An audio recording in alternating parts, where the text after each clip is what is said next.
ইসলামের প্রতিপক্ষ শক্তিরা অপপ্রচার চালায়। জামাতে ইসলামী ক্ষমতায় গেলে মহিলাদেরকে ঘর থেকে বের হতে দিবে না। যে দেশে ইসলাম কায়েম হবে, এদেশের মানুষেরা, মায়েরা আনন্দের সাথে সেদিন তারা ইজ্জতের জন্য তাদের সম্মানের মর্যাদার পোশাক পরিধান করবে। জামায়াতে ইসলামের কেন্দ্রীয় কর্মপরিষদ এবং মজলিসের শুরার সদস্যদের উল্লেখযোগ্য অংশ নারী। নারীরা দলটির মোট কর্মী সমর্থকের 40%। তবে দলটির কর্মকাণ্ডে এতদিন নারীদের প্রকাশ্যে দেখা যায়নি। ধর্মীয় এবং সাংগঠনিক কাজেই তাদের ভূমিকা সীমাবদ্ধ ছিল। যদিও আওয়ামী লীগ শাসনামলে গোপন সভা থেকে বহুবার জামায়াতের নারী নেতাকর্মীরা গ্রেপ্তার হন। এবছরের মাঝ থেকে জামায়াত নারী নেতাকর্মীদের প্রকাশ্যে আনা হয়। জামায়াতের নারীরা প্রথমবারের মতো রাজপথে প্রতিবাদ, মানববন্ধন ও প্রকাশ্যে বক্তৃতা দিচ্ছেন। নারী নেতাকর্মীদের প্রকাশ্যে আনার সিদ্ধান্ত হলেও অন্যান্য ধর্মভিত্তিক দলের সমালোচনা এড়াতে জামায়াতের জ্যেষ্ঠ নেতারা কাজটি ধীরে ধীরে করতে চান। তবে আগামী জাতীয় সংসদ নির্বাচনে নারী ভোটারদের লক্ষ্য করে জামায়াত সারা দেশে মহিলা বিভাগের কর্মীদের মাঠে নামিয়েছে। তাঁরা গোপনে ঘরে ঘরে যাচ্ছেন। জামায়াতের নারী কর্মীদের সক্রিয় হওয়ার খবরে বিএনপির মধ্যে উদ্বেগ তৈরি হয়েছে। আগের নির্বাচনগুলোতে বিএনপি নারীদের ভোট একচেটিয়া পেয়েছে। জামায়াতের মহিলা কর্মীদের আগ্রাসী প্রচার অভিযানে বিএনপির নারী ভোট কমে যাওয়ার আশঙ্কায় বিএনপিও নারী সম্পৃক্ত কর্মসূচি নিচ্ছে। 2019 সালের আগস্টে গঠিত নারী ও শিশু অধিকার ফোরাম এতদিন নিষ্ক্রিয় থাকলেও এখন থেকে কাজে লাগানোর সিদ্ধান্ত নিয়েছে দলটি। এই ফোরামের আহ্বায়ক বিএনপির স্থায়ী কমিটির সদস্য সেলিমা রহমান ও সদস্য সচিব ঢাকা জেলা বিএনপির সাধারণ সম্পাদক নিপুণ রায়চৌধুরী। ফোরাম বিএনপির ভাবনাগুলো নারী ভোটারদের সামনে তুলে ধরবে। তাঁদের অধিকার ও সুরক্ষার বিষয়ে আমরা কথা বলবো, নারী ভোটারদের সচেতন করব, এভাবে নারীদের সাথে দলের সংযোগ পুনঃস্থাপন করবে। ফোরামের নেতারা জানিয়েছেন, ফোরাম মূলত বিএনপি সমর্থিত সাবেক ও বর্তমান জনপ্রতিনিধিদের সম্পৃক্ত করে ঘরোয়া কর্মসূচি গ্রহণ করবে।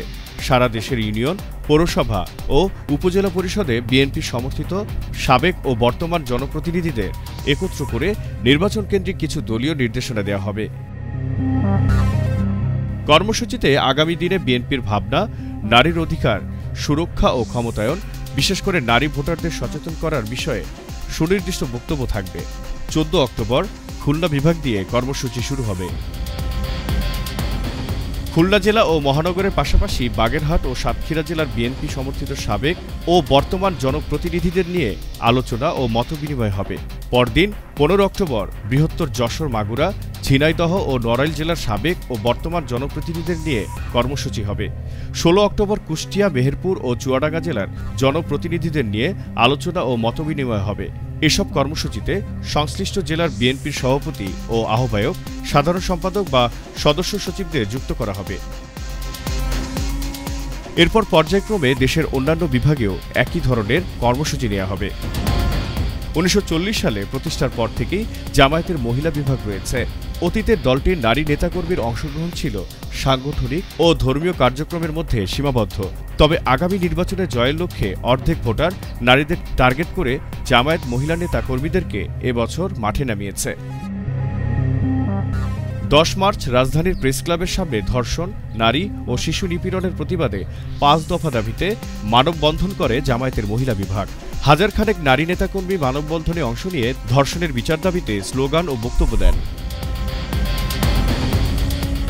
অতীতে কখনোই জামায়াতের নারী নেতাদের প্রকাশ্যে স্লোগান কিংবা বক্তব্য দিতে দেখা যায়নি। এর আগে জামায়াতপন্থী সংগঠন নারী অধিকার আন্দোলন প্রেস ক্লাবের সামনে মানববন্ধন করে।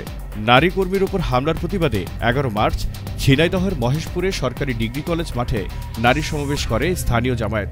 নারী কমিশনের প্রতিবেদনের বিরোধিতা করে জামায়াতের নারী নেতাকর্মীরা কয়েক সপ্তাহ প্রেস ক্লাবের সামনে সহ বিভিন্ন এলাকায় সমাবেশ ও প্রকাশ্যে বক্তৃতা দিচ্ছেন।